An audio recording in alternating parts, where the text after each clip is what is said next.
It comes from a suicidal propensity for wanting to stand up for the underdog, which I think is the proper posture for a poet to assume in the 21st century. That you come from behind, sort of thing, and sometimes you have to pick up the banner of a crusade you're going to by yourself, and you know you're doomed to lose.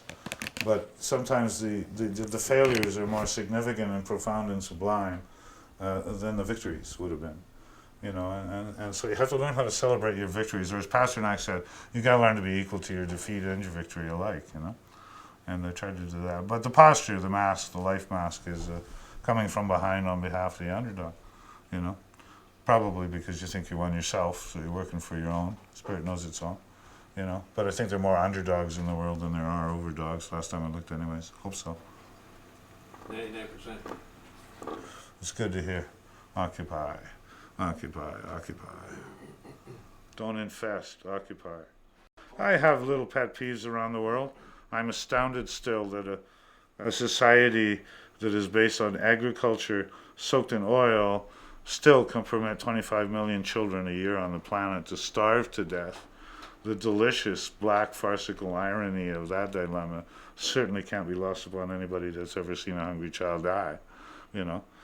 So I keep prodding causes that I think need to be prodded, as I go along. But it's not something. A political poem is you've got to avoid falling into the trap of mistaking your own froth and fury and savage indignation for inspiration.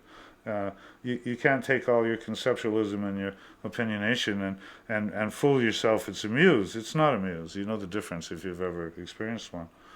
So it's a rather bleak right for me, So it has to be the darkness of my anger and the power of the energy that carries me through to the end of the poem lyrically, It's kind of approaching like a kind of shock and awe tactic toward the subject matter, To be able to make the point, and you have to spell it out loud and clear if you want to make the point.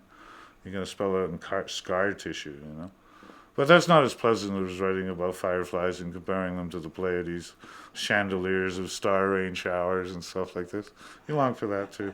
So I go back. You're determined to give yourself more pleasure right now. Well, death has a sense of humor to it, really does, and it isn't always black, As do the gods. Divinity has a sense of humor. That's when you sit down on the ground and have a bloody good laugh at yourself while the leaves are falling all around you. You're shedding, dark sheddings,